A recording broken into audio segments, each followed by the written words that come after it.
Yo, yo, yo. Welcome back to the SBP. Sports talk is our thing, but hip hop, television, and movie are always in play. And your boys are back. Talk a little basketball today. Source was good. What's going on, Prime? How you been doing? Doing all right. Doing all right, I guess. I had better days, but things could be worse. But it's all good. It's all good, man. Right. It's all good. We can get up in here and chop it up for a second. And it's all good when we can talk some basketball as well. But everything good with you? It's the same, man. It's always something, but we just keep on keeping on. That's all we can do. That is all we can do. But yeah, man, I figured we jump on for a little bit, man, discuss some basketball. We have some things going on right now. Of course, we just had the WNBA draft, so we can chop it up about that for a quick sec. And then also, we are in the middle of the NBA playoffs. But first off, let's go and start like this, man. WNBA draft. Did you watch it? Well, I tried to watch it. I watched some of it, the beginning Uh-huh. of it, but because of situations beyond our control, aka no power, no internet, because of Ah, the storm, we was having a hard time keeping a signal because we had no power from 6:30 that night until midnight. mm. So I remember you. I did see that you posted about that. That yeah, some storms and stuff brewing. What's going yeah, on? man, it was dark out. All the stores, all the restaurants were powerless that I was passing by. Whew. I went to Chipotle. They had the grill pulled out. It was like we closing. We can't even cook nothing. Everything was already dried up. Then I hit Chick-fil-A and all the lights was on. I was like, Lord, look at Jesus. Look at Jesus. Jesus chicken. Hate chicken, some would call it. Some would call it Jesus chicken, but Chick-fil-A was lit and I had to do it. We had to do it. Not a But bad but way. anyway, suffice that to say, I saw what I could see of the draft. It was tough though. Tough to see it. Of course, and he saw all the results as well. So, and a lot of things fell into place the way most of us thought it was, and then a couple of things may have gone a different direction, especially in the top seven. But you and I talked about on our last show when we were talking about certain things where certain players would go. There were the possibilities of maybe somebody going to this other squad. And then we also had a trade before the draft. We swapped positioning on some draft picks there. But for the most part, I would say, I don't think we were too surprised with maybe the top seven, maybe the top Right. seven or something on that. So first up, if you go back and look at the draft and what went down, and right here we got the top 10 picks. I know it's 12 picks in there, but it's top 10 picks. Of course, going number one to no one's surprise over to Indiana was one Caitlin Clark. So, and I like that situation for Caitlin, as you and I talked about before, a meeting, going over there with Aaliyah Boston, Kelsey Mitchell, you know, already a player giving them about 18 points a game. So I think that is as good a situation as she probably could have asked for. And I think it's a good a situation as the league could have asked for, to be honest with you, between as far as star power and marketing. I think they have a chance to build something special. Yeah, that's gonna be a tough inside out. Now they've had inside out play with a great scorer, Kelsey Mitchell, who's what top five in collegiate history, Division One, as far as scoring, top 10. I Mm-hmm. can't remember where she is in the five-ish range. Um,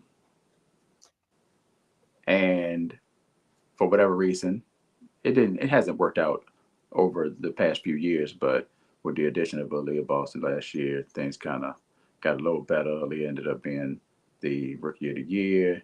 And we got Caitlin Clark coming to the situation, which will add another bucket getter. I think it's going to be interesting to see how Indiana approaches uh, their offense, and will it run through? Who will it run through? Is it going to run through Caitlin? Because you can't just say it's going to run through Caitlin. And I also think that it's going to take some some seeing her in a situation with professional players to see if that's even an option for the offense to run through her like that. True indeed. True indeed. I like the inside out game. Like I say, Aaliyah came in and was giving you the 14 and 14 and a half in her rookie season. I'm kicking the ball down and I'm working, working from there. And if you know anything about Aaliyah Boston, she's a very good passer for somebody her size as well. So she's gonna be able to kick that thing out. She's gonna be able to find, Kelsey. She's gonna be able to find, Caitlin Clark. I just love what they're doing over there. Something else that I did love. Did you see the video inside the arena when they had the watch party in Indiana for the draft pick? And you had Erica Wheeler, it was Caldwell and Lexi Hull all sitting there going crazy when that pick was called, and they already had the Caitlin Clark jerseys on. That's how you do it, man. That's how you do it. I love that for Indiana, man. I thought that was great. Yeah, I think that's great for Indiana. I think there is it's so many directions the Caitlin Clark story itself is going, but what is getting kind of muddled and all that is Caitlin Clark as the number one pick, but then you got she's stepping up to a new level and the pros aren't gonna make it easier on her. But then you got other people saying, well, the pros should embrace her, and and so they got to decide: do we show the embrace without showing the competitive fire? Because whatever we do, you're gonna say we should do the opposite. That's really what it is. If the other players accept her and say she's gonna be great, they're not competitive. See, that's why people don't watch. If they say something, they're not even accepting her. That's why people don't watch. There's always gonna be a reason why people don't watch, because they're gonna keep moving the goalposts regardless. What up to the people in the chat? Jay Cuzzo, good morning. My man's Bruce Parker, good morning. Good morning to everybody else that's out there as well. I agree, Source. It's just a matter of who it is, what the situation is, certain feelings on Caitlin Clark, certain feelings on the women's game as well. People are just going to have something to say. I will say this, though. I think it was a big win for the WNBA as well. I don't know if you caught it, man, but they said they had over 2.4 million tune in. And the previous, that's what they said. That's what they already said, 2.4 million with the previous high. They said at its height, 2.4 million people. And the previous high at its height was 601,000. Wow. Yeah, so big win for the WNBA, man. We'll see what happens with them. They can use everything they can get in Indiana, though, man. Like I say, a team that was 13 and 27 last year. Only teams that were worse were the Storm and the Mercury, I believe. So they have a real shot. They have a real shot of doing some nice things this coming season. I cannot wait. We are less than a month away from the tip off. And the Indiana game is going to be lit because we've already seen not only the ticket prices skyrocketed for whoever's playing Indiana. They're moving, they're changing arenas Yep. so they can house larger crowds, out there. I think this whole thing is going to be great, man. I really do. Let's hope so, man. Let's hope so. Cameron Brink went to the Lakers. I mean, the Lakers. I'm sorry. She went to LA. Maybe Lakers could have used it yesterday, but right. she went to LA to play with the Sparks. At the two, she came in number 2, and then we jumped down to number 4. Of course, Rickea Jackson, my girl, will be pairing up with her in LA, and I like that as well. You and I talked about it, and we knew there was the possibility that LA could go with 2 bigs. But I also had brought up too, I would not be surprised that if Rickea Jackson had gone number 2. Rickea Jackson is that type of player, but the two of them together can definitely bring some excitement back to LA, especially losing all the players they've lost over the past few years, losing Candace, losing Necker, a host of other players. So this could be the start of some real excitement for them. I don't expect them to be good right away, but you got to start somewhere. Yeah, the LA squad has been decimated over the past couple seasons, and now they're losing Necker, Gumke, and that was the final punch, the final piece, Hmm. that the final big piece that was leaving from the years prior. So it's kind of a brand new regime, and got to rebuild. Yeah, I think they're going to be good. So it's going to be interesting to see how Brink's game totally translates to the WNBA. And what I mean is, we know she's a great defender. I mean, she in college she was a great defender. I just want to know she can be able to stay out of foul trouble, because they're going to need it down there, because they got some injuries as far as some of their bigs are concerned. You got Azra Stevens. She's probably going to miss half the season with her, with her injury. You got a couple other injuries lingering around there. So they're going to need to keep Cameron Brink on the court, man. But defensively, I think it definitely makes them tougher. I also like the fact that over there with my girl, Ray Burrell, is over there, former Lady Volunteer. It's going to be fun for me to watch them regardless. I got two Lady Vols down in LA, preparing the ball out. So I can't wait to see what happens with LA. I don't expect them to be, I expect them maybe to be a few wins better. I still think over the season they're probably struggling. We'll probably get into some of that when we get to WNBA coverage. But I will say, perfect positioning to start to build something that we want to see and still remain low enough possibly to go up to Paige Beckers next year. So that would be one heck of a squad. Right. So very interesting. I do want to point out, though, I didn't got to point this out because it's pretty obvious. Probably the thing that was talked about more than anything else from this draft, other than the fact that Caitlin Clark went number one, right? And we know what that is, and that was this right here. We've got Angel Reese and Cardoso on the same team down in Chicago, man. Who would have thought, bro? Who would have thought? Yeah. I think they said y'all ain't getting no rebound. Who said that? Camilla? I think Camilla said it. Yeah. Ain't nobody getting no rebounds on them. It's like, yeah, I look forward to seeing that. I don't know if that's true. Like, it's gonna be interesting, because as much as I want to be like, yeah, and celebrate the newbies getting into the league and what they're about to do, it's gonna be interesting to see how they face up with the pros, because a lot of it's because there's only 144 spots in the WNBA. 144 spots. So of all the players everywhere that want to play in the WNBA, there's only 144 of them that get a roster spot for the opening day roster. That's crazy when you think of all the great players that have come out of college in the last few years. And we saw last year where I think over 50% of the players ended up not being on a squad that were in the draft. Maybe it was 30%. 30 to 50%.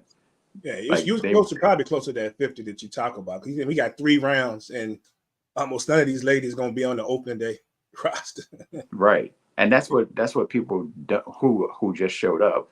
I mean, it's great that people just showed up, and it's beautiful that it's more fans. But people that don't understand, like, people are still surprised. They're looking at Caitlin Clark's salary, her contract, and they're like, oh, this is terrible. How is this? We've been saying this. This ain't new. This ain't new. Also, it's women versus men. It's not new. I'm cool with people that make the argument, well, it's business, blah, blah, blah. I mean, I'm not cool with it, but I understand there's at least some logic to it. But to me, that ain't even the point. The point is it's a women's league. The same. What gets me is when it's black men. That's what gets me, for real. Because I'm like, dog, you black. So you know the struggle of not being paid fairly in comparison to other people. Indeed. If you have a small business, you know that you need more money. You need to look bigger than what you are in order for people to take you seriously a lot of times.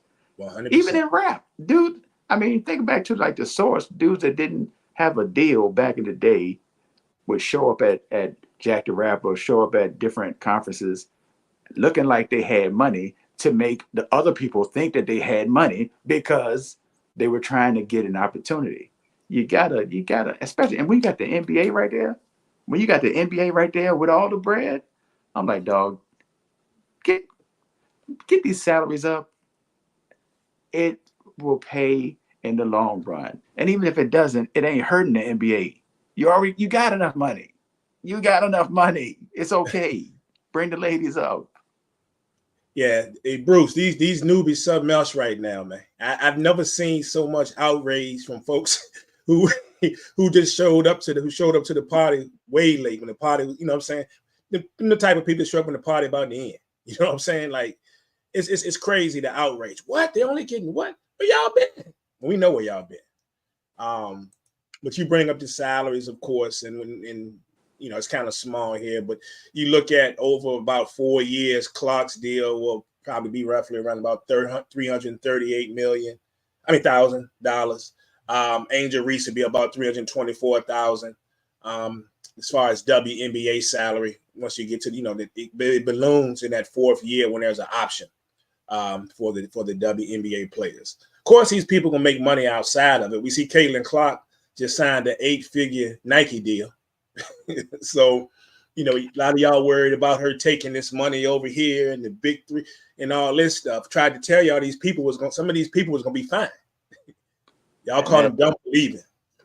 That 8-figure deal is Nike paying it forward. That they paying it forward because you got to show it, you got to make it visible for the people to believe it a lot of times. And then the other people kind of come around a little bit. I mean, you can say that about literally anything. It's not until other people see it and think it's a big deal before there's a lot of people will admit to it being even a thing, let alone being a big deal. Yeah, indeed. So, and more of these ladies are going to get paid, man. A lot more of these ladies going to get paid. I mean, I know Angel Reese has picked up a couple of deals. I don't think they were big as Nike, but she's picked up a couple of more deals since draft night. I was looking at, so she's going to be all over the place, whether it's sports related, whether somebody's selling cars, whether it has anything to do with fashion. She's going to get paid as well. So, we're going to see what happens. But all of y'all people worried about the money and what they should do, and they be dumb for leaving in the NIL. Y'all don't understand. For a lot of these ladies, they still going to make that money, a whole lot of money outside of that NIL. You know what I'm saying? So, you newbies will get it sooner or later. Or maybe you're going to be gone. You probably ain't going to stick around. Right. You're probably not going to stick around. So, we understand that. So let's glance back at this thing here again. But yeah, we were talking about Angel Reese and Cardoso. One thing I did want to point out on the fact that they went from this, remember this, and pulling hair, Angel Reese pulling hair. So now they're looking like besties. So they went from pulling hair to probably doing a girls' day and getting their hair done together. You feel me? So what a tandem. And he spoke about the boards. One thing that I wanted to keep an eye on is the fact is not only these two, but they're a particularly tall team. Like if you go to Chicago, they already had a little bit of height. Elizabeth Williams is there. VA went from Nigeria, but VA stand up. Brianna Turner is there. And then they got a couple of other people there's some question marks about. They brought over, what's the young lady, Reamer. Now, I think they just signed her to a training camp roster, but she's 6'4". And then you got Millett from the Lynx, but we don't even know if she's going to play this year, but she's talking about another 6'3", 6'4" player. But still, they've got some height on that roster that's projected to be there. So they're not going to be, small at all. So if Brianna Turner's there, if Elizabeth Williams is there, and you're adding these two and you pound the boards, you ought to be pretty good on the boards, no matter what you're looking like everywhere else. And this is a good start for them because I don't know if you knew this, but other than them about to sign these contracts, they only have one player on their team that is under contract going into next year, and that'd be Mabry. So this is talking about a team that is probably going to look even more different after this season. It's going to be the Chicago Sky, and they can use it. You lose Candace a couple of years ago. You lose Kalia Copper. I mean, this is a team in a full-blown rebuild. So what a way to do it. So, Bruce, I was talking about cousin Candace. Cuzzo is gone, but because she's gone from Chicago, but of course we know she'll be back with the Aces again this year. So matter of fact, happy birthday to her again. 38 to the great Candace Parker. And let's see, is anybody else we need to? I wasn't surprised by any other thing. It's funny with the Mystics. I jumped down to the Mystics. I think first of all, let me go back up to Dallas. I think J.C. Sheldon, that's a great spot for her the way their roster is constructed. But if you go down to Aaliyah Edwards, solid pick. This was the one when you and I were talking about, and I said that when we projected Angel probably in that 6 or 7 range. But I was wondering, I said, well, Angel from B-More and DC is right there. Right. I wonder would they make a move to try to keep her close to home. But they went with Aaliyah Edwards, which is a win. I know Edwards didn't go out the way she wanted to go out. She probably didn't play her best game, actually, in the game that they possibly could have won to make it to the national championship. But she's a certified baller, so I think they got a great pick up there. They got to start somewhere, especially losing some of their stars. So I kind of like that for them. And I also like where Alyssa Peely too. If nobody's seen Peely play, she's only 6 feet tall, but she plays a lot bigger. So I think she's going to have a pretty good impact on the league, and I like the spot that she landed in as well. Charles Barkley-esque. Yes. She gets busy. She's a winner. So shout out to them. Anything else about this draft you wanted to add? I thought Aaliyah Edwards was going 5th. I had that 1 through 5, being the 1 through 5, and J.C. Sheldon 6th. But she jumped into that 5th spot, so I'm not mad at it. Can't be mad at it, and season's around the corner, man. It's gonna be interesting. I hope the league. I don't know. It's gonna be interesting. That's all I'm gonna say. I'm gonna leave it right there. You think you're gonna be able to attend a women's game this year? Brad, I would love to. I'll say that. I would love to pull up at a anywhere, but especially I'll say a Mystics game just because that's the easiest to travel to. But yes, I hope so. I pray so. Shout out to everybody who's already been scoping the tickets out. We had some responses and some photos in the Sports Bar Podcast group about folks who've already researched the tickets. And of course, we talked about the Indiana games have skyrocketed, even at the away sites. But still, there's some pretty good matchups on there, even beyond Indiana playing. We had so much movement in the offseason. We think about how teams have been constructed this year. Like Seattle, it's going to make it real exciting. I wouldn't mind seeing Seattle play. Seattle would be crazy. Play the Mystics, definitely, especially with that backcourt. Yes. So, and a couple of other squads as well, but that Seattle thing has been in my mind since everything happened. You know what I'm saying? I definitely want to see that go down. I do want to give a shout out to the Aces, though. We were talking about Candace earlier. Aces just sat back, no first round picks. But then right after that, they went and got 3 players in this draft. And that I think that one of them definitely has a very good chance of making the roster. The other 2, there's another one that may make the roster. And then there's another one they won't have to worry about because she won't be playing this year. All right. So when you go back and look at, how they got down, they got Deaisha Fair. I like that for her because realistically, I think she has a real shot. Even at 5'5", if she can come in and has a great training camp, I do believe that she is somebody that they could be looking at to back up Chelsea Gray. They need a comparable backup for Chelsea Gray over there. You got Kate Martin. She's over there. And she said that she was there pretty much to support her teammates, and whatever else was going to happen was going to happen. Of course, she goes out there and gets drafted. So I'm hoping that she can make that roster. I definitely think that she can play in the league. And then you got Elizabeth Kitley, who is not going to be able to play this year. But you got to like this for her in a sense because you think about it. She doesn't get to play this season. And there could be some spots available for the Aces after this season, especially Candace Parker's spot. Right. Candace played beyond this season. So you gotta love that for her because she was a certified baller. Indeed. It's gonna be nice. Yeah, Kate Martin talking about she was there to support, and she was along with her teammates. But she was getting drafted. Like she was gonna get drafted. Yeah. That was gonna happen. Sometimes you just say the right things. Yeah, you just gotta say it. You see the video of not really video, but it's video of Treasure or Stat Baby from Cam and May's show. It is what it is.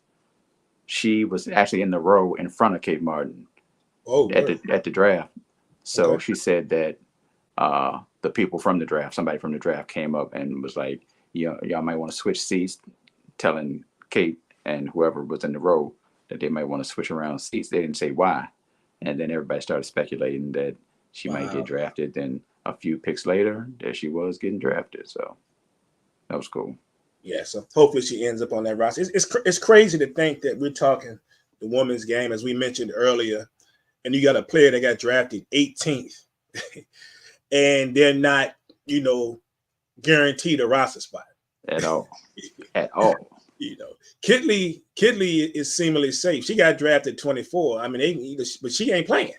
Right. She's not gonna play this season, so they can play in certain exceptions and things they can fill out for her. She'll be fine. They can just keep her on the roster and just see what happens next year. So, but it's just crazy. But I'm hoping for Kate Martin. I'm hoping for Fair too. I'm hoping for Fair even at 16. You still got to look at it. There's a lot of guards on that Aces squad, but most people probably won't be able to name most of them because that rotation is run so tight. Right. Rebecca ain't going, but so far into that rotation, especially the guard position.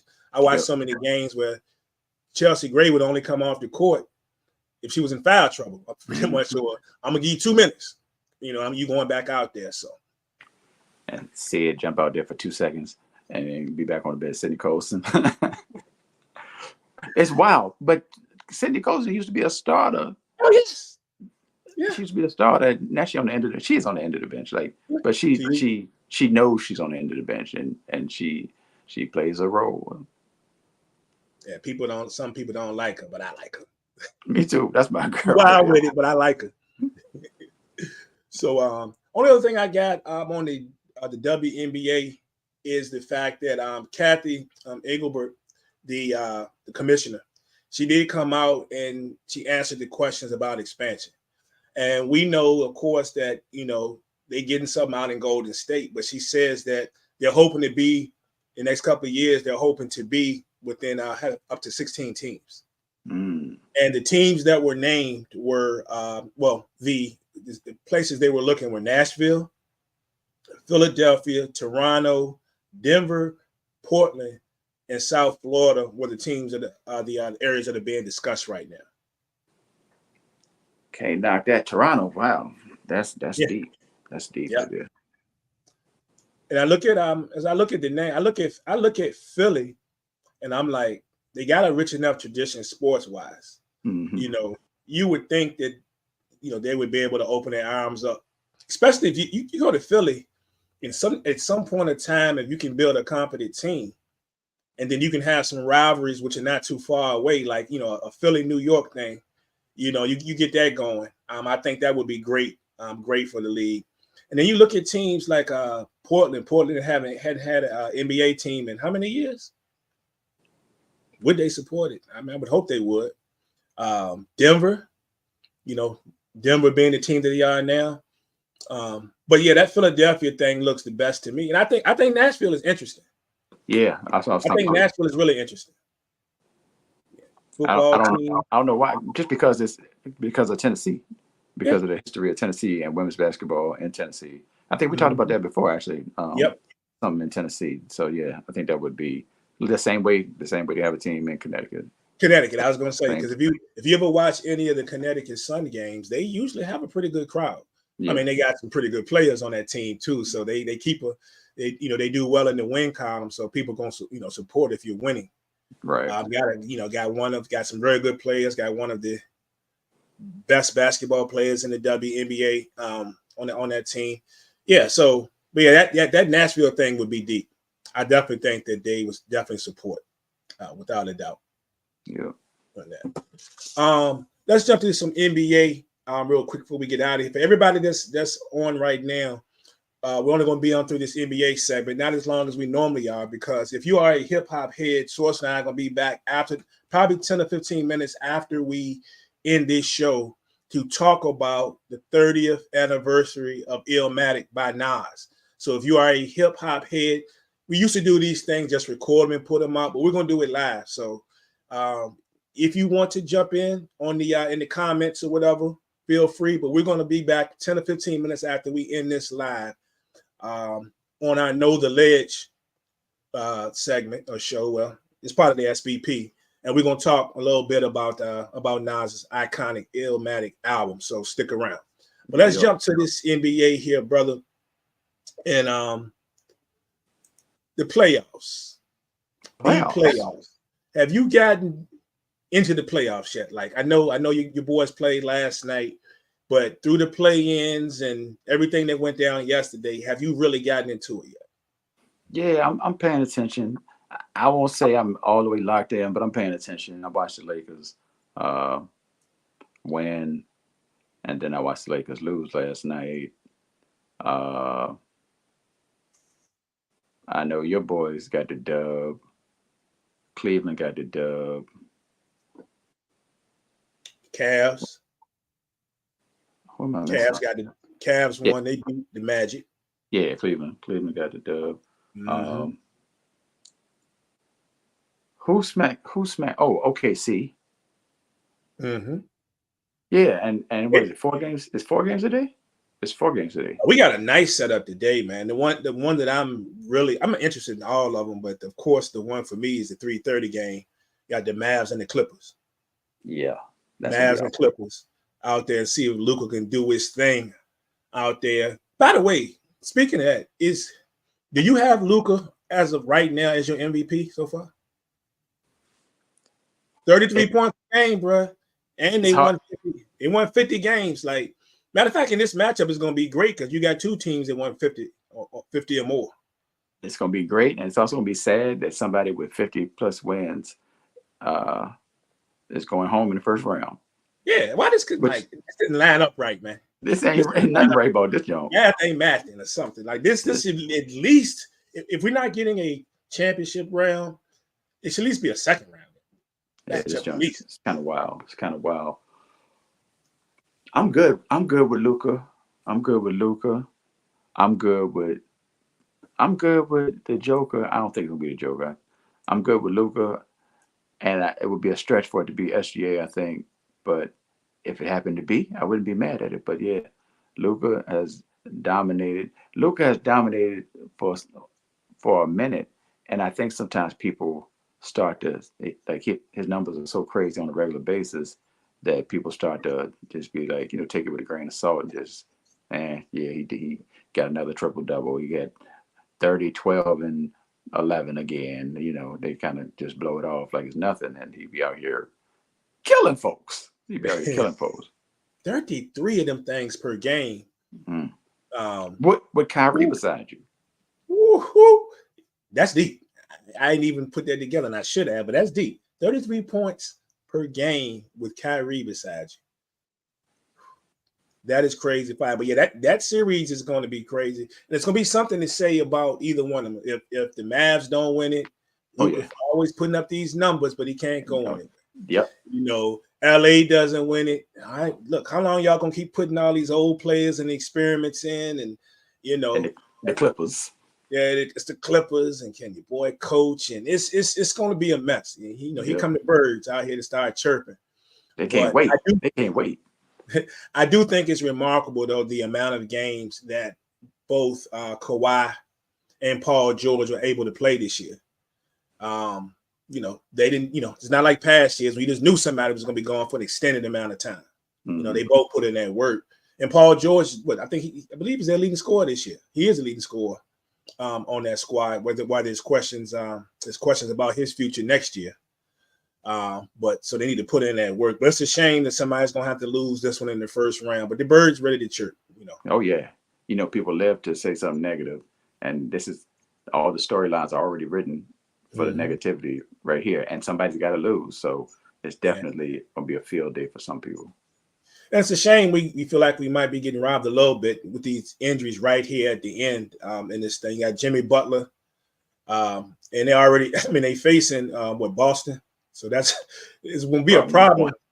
It was going to be a problem with them. You know what I'm saying? But it's just that's ugly. And then Zion comes out with 40 and 11, and now he down. So we feel like in some of these matchups we getting robbed of at least some visuals or something. Like this is crazy. Yeah, some spectacular performances that could have been, especially with those two. I mean, like you said, 40 and 11 in a loss in the Mm-hmm. playing game, round one of the playing game, however you want to say it.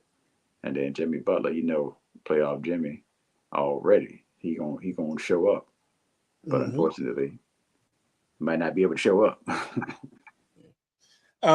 As far as you mentioned, my Knicks, got the gritty win yesterday. In this game that had a lot of back and forth. Somebody up by 13, other team come back, another team go up by 12, another team comes back. Had the scary moment with Embiid pulling that crazy off the backboard, dunking traffic, and then sitting on the floor for a while.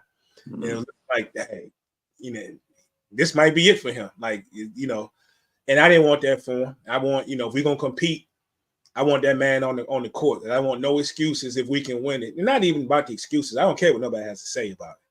But it's just the fact that I like Embiid, man. So Yeah. him getting hurt would have been getting hurt and staying hurt is one thing. But also, if it had been a something they made, he couldn't have come back. Right. It'd have been crazy. Yeah. But we got it. I didn't want the second seed though. I don't lie. Last week when we were playing, if you beat Chicago, you're the second seed. If not, you're the third. I wanted the third seed because I ain't gonna lie. I didn't want to mess with Philly this early, and I didn't want to mess with Miami this early. I didn't want to mess with Spoelstra, bro. I didn't. Understood. But Tim said, "No, we going for this thing. We got it." And hey, so right now we up 1-0. We're gonna see what's happening. What's gonna happen? Keep rolling. Follow the Brunson. Follow the Brunson. Yeah. And he had a terrible game yesterday. It's just for us to pull that out. I mean, honest with the heroes of the game yesterday were Mitchell Robinson defensively, Deuce McBride, and my guy Josh Hart. Cuzzo hit me up, Jay hit me up, like, man, yeah, that was a gritty win. Shout out, your boy Josh Hart. And I was like, yeah, that's why I like Josh Hart. He's not a great offensive player, but he's gonna have a game every 3 or 4 games where he can get you 20. But he's gonna get almost every loose ball. He's gonna keep the ball alive. He's gonna get you some steals. Love that dude, man. But yesterday, offensively, he put it together. He had like 22 points. But yeah, him, McBride, and some timely defensive plays and putbacks by Mitchell Robinson, who's embraced his role since coming back, is coming off the bench. Yeah. Which I love because I'd rather see Hardenstein starting. But yeah, so we'll see what happens in game 2. But it is what it is. Yep. And I think Pacers Bucks. We mentioned Giannis's injury, so look, that's gotten that's dampening the playoffs a little bit. We don't know what's going on with Giannis. So even if they get out of this round, can he come back? The Pacers ain't gonna be no cakewalk. Pacers can't do nothing else. They can score. But you know what I'm saying? No cakewalk. For sure. All right. Last thing I got, man, and we gonna get up off of here is Ivan, what's up? Ivan said, let's go OKC. That's his boys. And I don't think y'all got too much to worry about for a minute, bro. Y'all straight. Yeah. OKC, probably the most fun team to watch for me in this year's NBA. I love watching those guys get down. Yeah, Minnesota ain't too shabby either, though. They play at 9:30 tonight. They get the Zion-less New Orleans Pelicans. Yeah. This is just a perfect matchup because they were looking at we're going to end up with the Lakers and all that, a week or two ago. And I don't think they could have asked for much better than this matchup.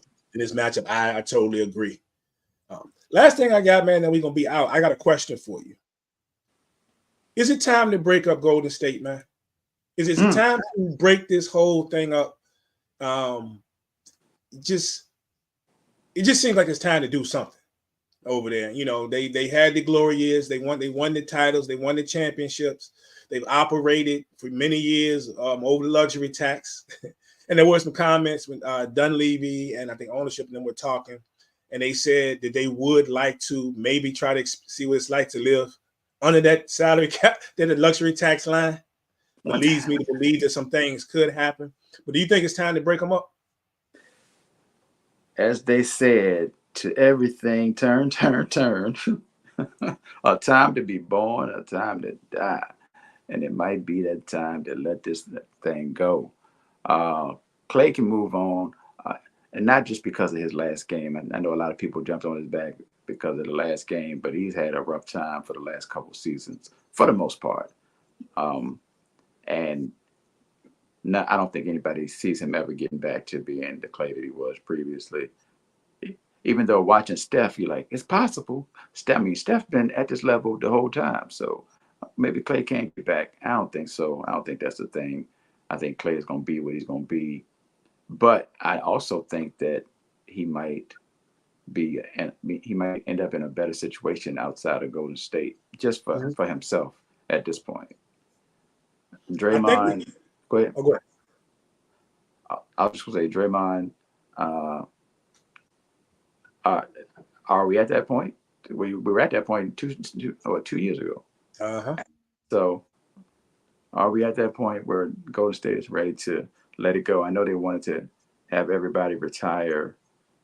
Well, actually, I don't know that, because I don't know if Golden State ever said that, or if that was just what people were saying, that Golden State wanted, the organization wanted to retire all three of them as Warriors.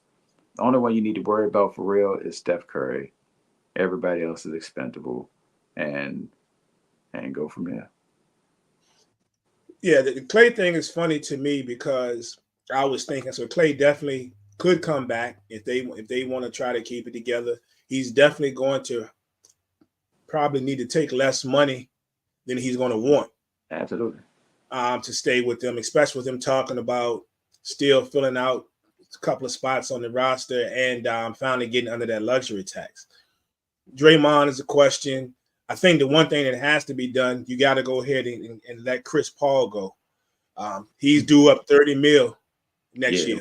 Can't do that. So you know, and I don't think it's guaranteed, but still, you know, if you sign him, it's going to be you got to pay him. Yep. So you find a way. I don't know how the release would work, or if you can find a trade partner or something, but he's got to go at this point. And he already said, I saw some of the days, the agent said that he don't plan to retire. So he already told me he's going to play. He want to play somewhere. He said, I'll be back. Yeah, so. But I think you got to go ahead and make that move happen. But it's funny that they are out of it and not in these playoffs now, because if you think about it, they won more games than they won last year. Matter of fact, there is at least 8 teams, maybe 10. I have to go back and look. But there's at least 8 teams that are in these playoffs that won more games. I think 5 or more games, at least 5 more games than they won last season. That's wild. Yeah, so it may be 10. I need to go back and look. So everybody stepped their game up. We had teams that were near the middle or the bottom, near the top in the West. We got teams that were near the top that are not floating as high, not as high this year. But it's just funny to think that Golden State is at the point they're in, and they won more games this season than they won last year. Yeah. But if somebody would have thrown in the towel last year, nobody would have been that mad either. I mean, surprised, I should say. Nobody would have been that surprised. I said Wiggins got to go too. Yeah, Wiggins can go. Wiggins can go either way, but Wiggins ain't them. Yeah. Really, only people that need to stay is Kuminga. But there it is right there. Yeah. As I was about to say, it's Steph and Kuminga. Everybody else, do what you got to do. Indeed. You got anything else on these playoffs so we peel out? Go Lakers. Go Lakers. There it is. More than go Lakers, don't get swept. If you get swept, I mean, I won't be surprised. But go Lakers. That's it. Yeah, that's all I got. The team, the matchup that was the conference championship last year. Now we getting this in the first round. Don't want no parts of this matchup. I don't want no parts of this Now matchup. things have changed. That's what it is. Appreciate y'all for checking out the basketball edition of the SBP this week. As I said earlier, we'll be back probably in about 15 minutes or so. And for you hip hop heads, we're going to talk about Nas's album, Illmatic, that just turned 30. So we got to talk about that. We will be doing that live. So we're going to see y'all here in a little bit. But until then, we out.